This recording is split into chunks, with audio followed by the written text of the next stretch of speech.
नमस्कार मित्रों, NP education YouTube channel पर आप लोगों का स्वागत है।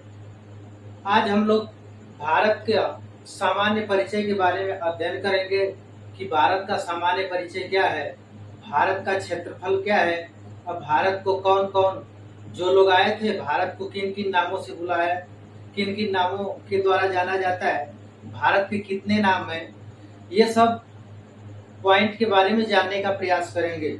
तो आइए मित्रों, ज्यादा बातें न करके हम लोग जो भारत का सामान्य परिचय है इसके बारे में बात करते हैं। तो ये भारत का मैप हम बनाने का प्रयास किए हैं, ये भारत का मैप है।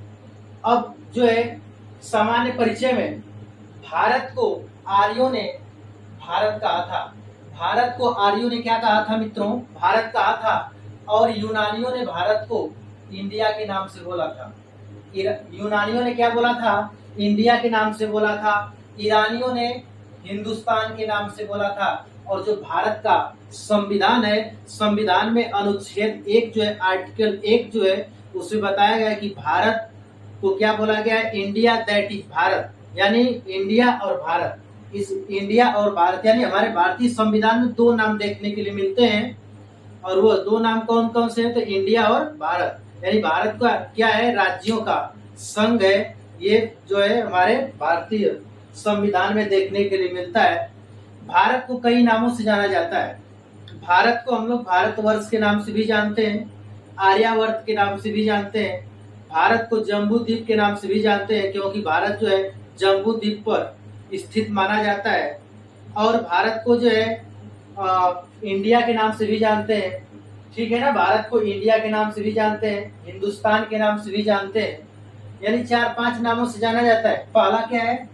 इंडिया, दूसरा हिंदुस्तान, तीसरा भारत, चौथा भारतवर्ष, ठीक है, और आर्यावर्त, ठीक है ना? इतने नामों से भारत को जाना जाता है। अब हम लोग आते हैं कि भारत की जो आकृति है, भारत की आकृति चतुष्कोणीय मानी जाती है। कैसी मानी जाती है दोस्तों? तो चतुष्कोणीय मानी जाती है, ठीक है ना? और यह जो एक विद्वान थे जिनका नाम था स्ट्रेबो। एक विद्वान थे जिनका नाम स्ट्रेबो था। उन्होंने भारत की आकृति बताया कि भारत की जो आकृति होती है चतुष्कोणीय होती है। भारत की आकृति कैसी होती है? तो चतुष्कोणीय होती है। यह कौन से विद्वान बताए थे? तो हम लोग बता सकते हैं, उस विद्वान का नाम था स्ट्रेबो। क्या नाम था? तो स्ट्रेबो नाम था। अब आइए मित्रों, हम लोग भारत के बारे में कुछ सामान्य परिचय और इसमें क्या क्या बता सकते हैं। तो भारत के जो उत्तर में अगर देखा जाए तो हिमालय पर्वत है, और जो पश्चिम उत्तर जो भाग में हिंदुकश पर्वत श्रेणी देखने के लिए मिलती है, ठीक है ना? यानी हम लोग क्या बताएं कि भारत के जो उत्तरी भाग में है हिमालय पर्वत की अवस्थिति देखने के लिए मिलती है। हिमालय पर्वत की क्या देखने के लिए मिलती है? तो अवस्थिति देखने के लिए मिलती है मित्रों।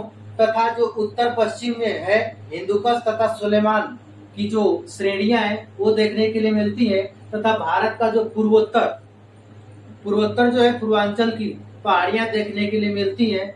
और मित्रों, अगर भारत का जो दक्षिण में देखा जाए तो भारत के दक्षिण में हिंद महासागर का विस्तार देखने के लिए मिलता है। यह एक भारत की भौगोलिक इकाई है।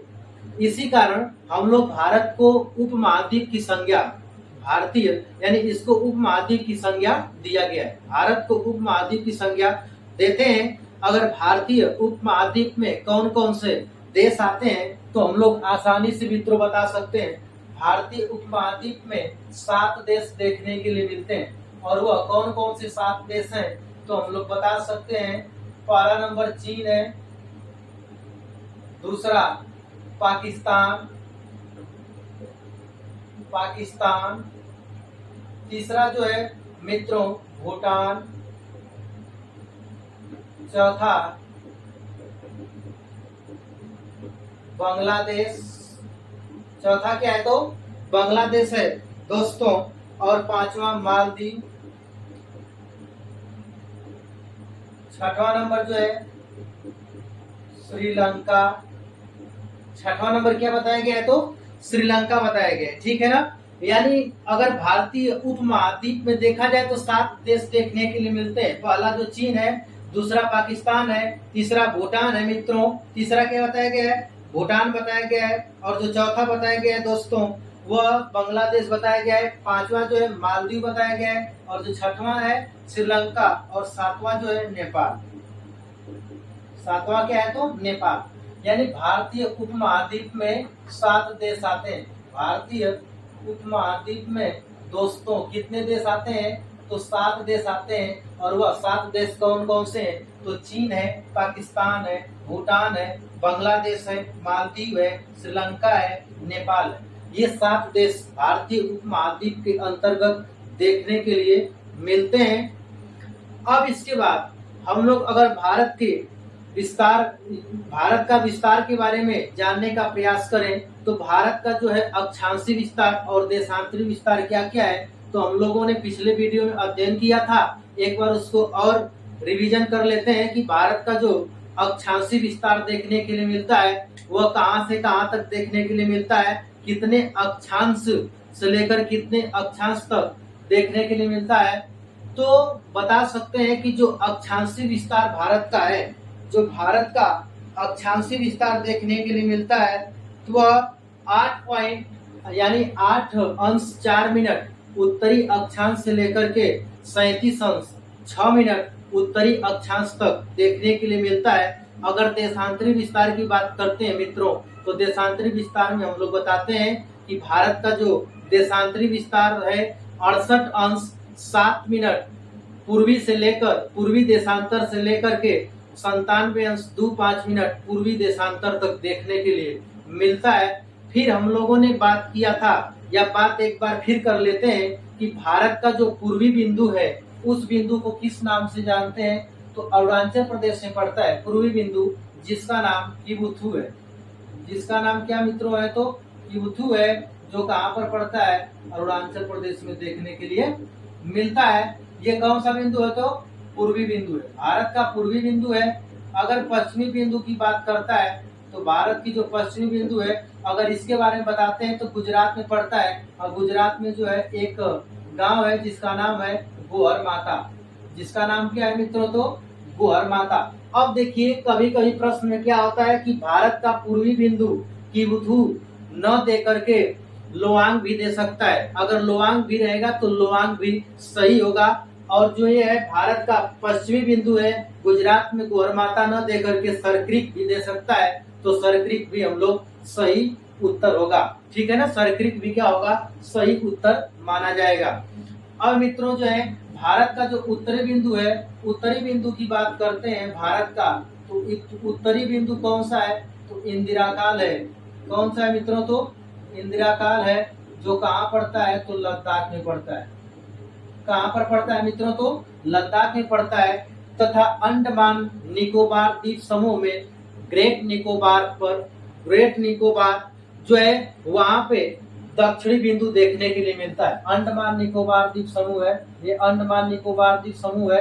अंडमान निकोबार द्वीप समूह में दक्षिणी यानी दक्षिणतम बिंदु, भारत का दक्षिणतम बिंदु कौन सा है तो हम लोग उसको बताते हैं इंदिरा पॉइंट। इंदिरा पॉइंट कहीं कहीं कभी कभी इंदिरा पॉइंट भी लिखा रहता है, पिग्मेलियन पॉइंट के नाम से भी जानते हैं इसको, इंदिरा पॉइंट को, और इसको एक और नाम से भी जानते हैं और उस नाम को हम बोलते हैं पार्सन पॉइंट के नाम से भी देखने के लिए ये मिलता है। लेकिन ये जो है अंडमान निकोबार द्वीप समूह में ग्रेट निकोबार में देखने के लिए भारत का दक्षिणतम बिंदु है। अब बात करते हैं कि ये जो भारत का दक्षिणतम बिंदु है अंडमान निकोबार द्वीप समूह में ग्रेट निकोबार में इंदिरा पॉइंट या पिग्मेलियन पॉइंट या पार्सन पॉइंट, ये जो है पानी में डूब चुका है। पानी में क्या हो चुका है डूब चुका है। लेकिन भारत जो है इस दक्षिणतम बिंदु भारत का मानता है इंदिरा पॉइंट को। अगर भारत की मुख्य भूमि का दक्षिणतम बिंदु पूछता है तो हम लोग बताते हैं कि भारत की जो मुख्य भूमि का दक्षिणतम बिंदु अगर माना जाएगा दोस्तों तो हम लोग बता सकते हैं कन्याकुमारी है। क्या है तो कन्याकुमारी है।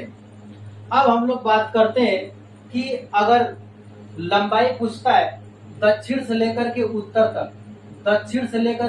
तक जो भारत की क्या लंबाई है, तो हम लोग आसानी से भी इसका उत्तर दे सकते हैं। और वह दक्षिण से उत्तर तक अगर भारत की लंबाई के बारे में पूछता है मित्रों, तो इसके बारे में हम लोग क्या बता सकते हैं, कितना माना जा सकता है, कितना है, तो हम लोग कह सकते हैं कि 3200, ये जो 3214 किलोमीटर है।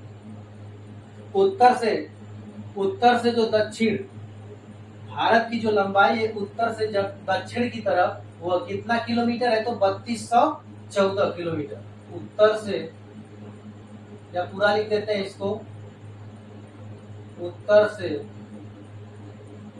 दक्षिण की तरफ कितनी है, तो 3214 किलोमीटर। तथा अगर पूर्व से पश्चिम की ओर कहता है, पूर्व से पश्चिम की ओर, तो बताएंगे हम लोग 2933 किलोमीटर। कितना है, तो पूर्व से पश्चिम की ओर या पश्चिम की तरफ अगर भारत की लंबाई के बारे में पूछता है मित्रों, तो हम लोग बताते हैं 2933 किलोमीटर है। 2933 किलोमीटर भारत का ये पूर्व से पश्चिम तक विस्तार है, तथा उत्तर से दक्षिण तक विस्तार भारत का 3214 किलोमीटर देखने के लिए मिलता है।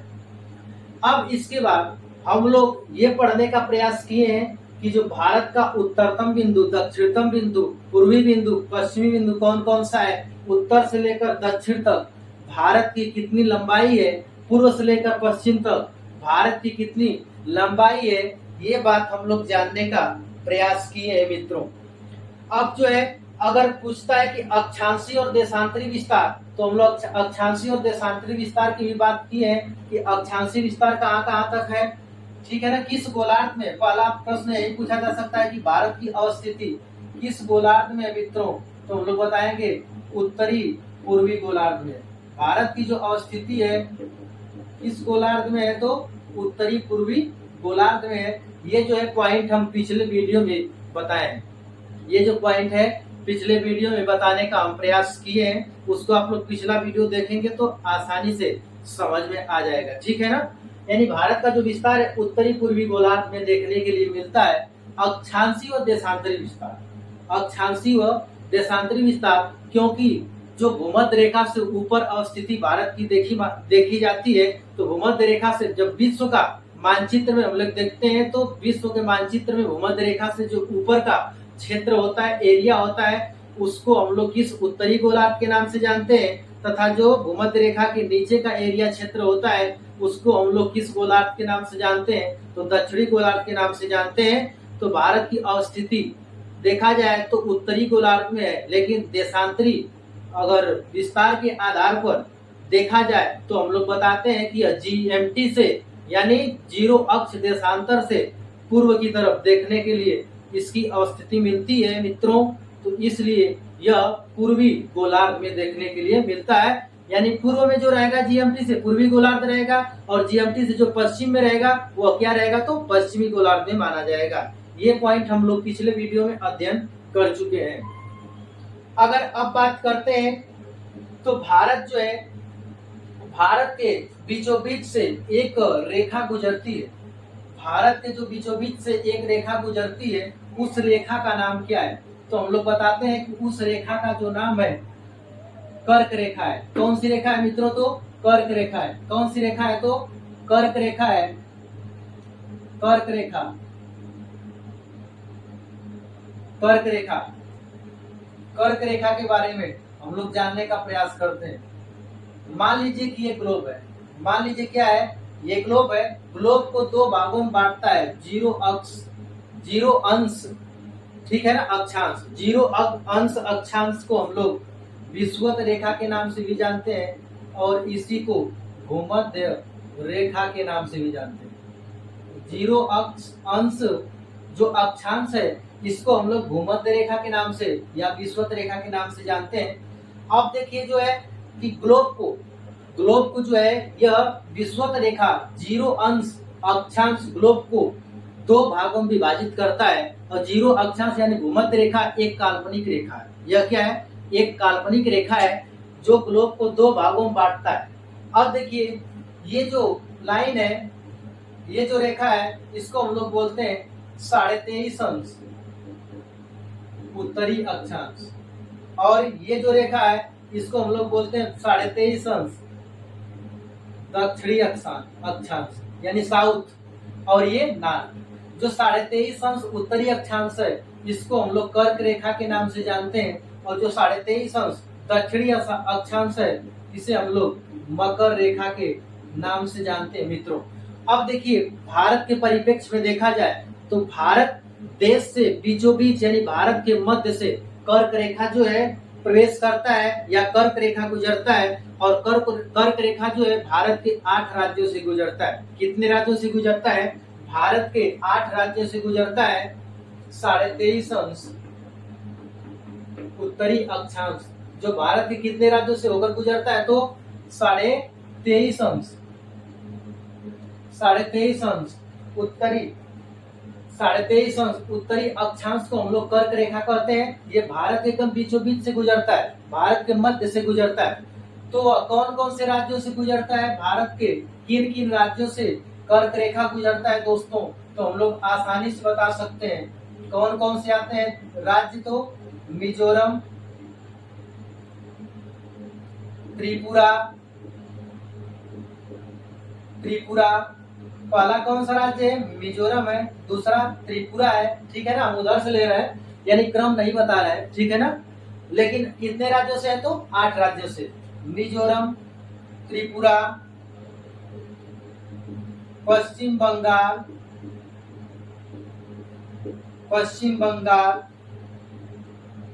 मिजोरम है, त्रिपुरा है, पश्चिम बंगाल है,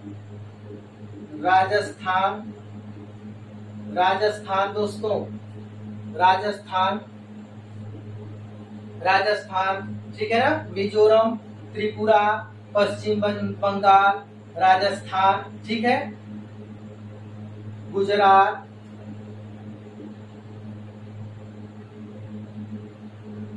मध्य प्रदेश,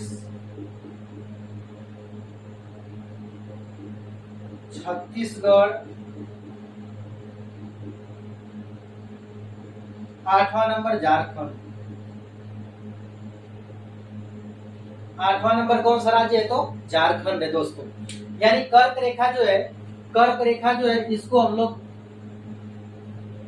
अगर अच्छी प्रकार से दिखाने का प्रयास करें तो कर्क रेखा की जो अवस्थिति ऐसे देखने के लिए मिलती है, वह कौन कौन सी है कर्क रेखा?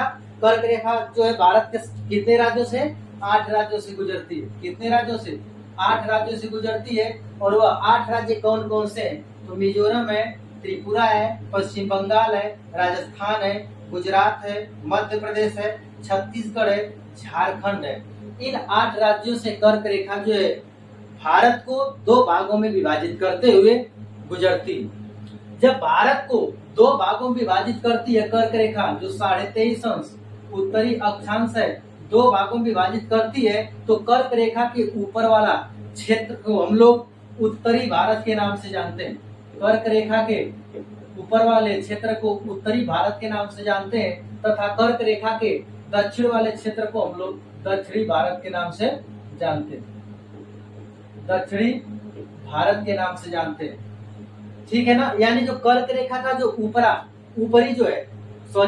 कर्क रेखा का जो ऊपरी क्षेत्र है उसको उत्तरी भारत के नाम से जानते हैं, और कर्क रेखा के जो नीचे का क्षेत्र है उसको हम लोग किस नाम से जानते हैं मित्रों?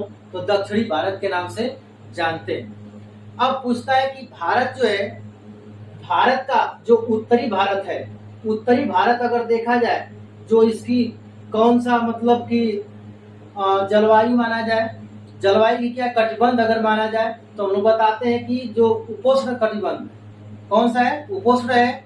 और जो दक्षिणी भारत का कटिबंध देखा जाए तो हम लोग बता सकते हैं कि ये जो है उष्ण कटिबंध है। तो भारत का जो कटिबंधी विस्तार माना जाएगा, कटिबंध कौन सा है? तो हम लोग बता सकते हैं कि उपोष्ण। कौन सा कटिबंध में आता है? भारत किस कटिबंध में आता है मित्रों? तो हम लोग आसानी से बता सकते हैं कि भारत जो आता है किस कटिबंध में आता है? तो उष्ण एवं उपोष्ण दोनों कटिबंध में आता है। उष्ण एवं उपोष्ण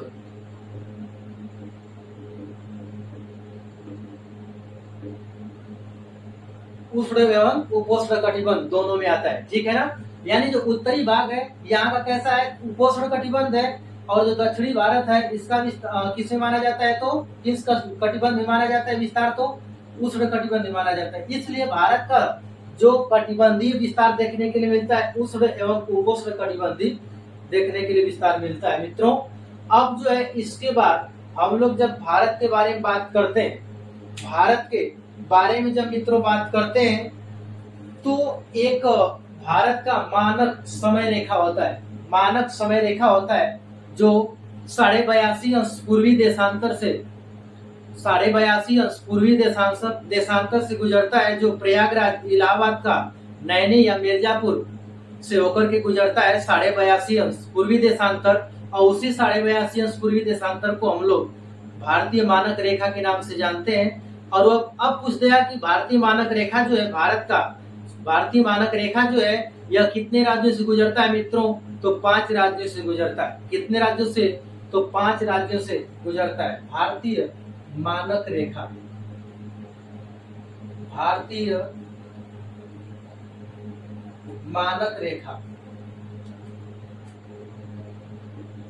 भारतीय मानक रेखा की बात करते हैं। भारतीय मानक रेखा जो है कहाँ पे, 82.5 पूर्वी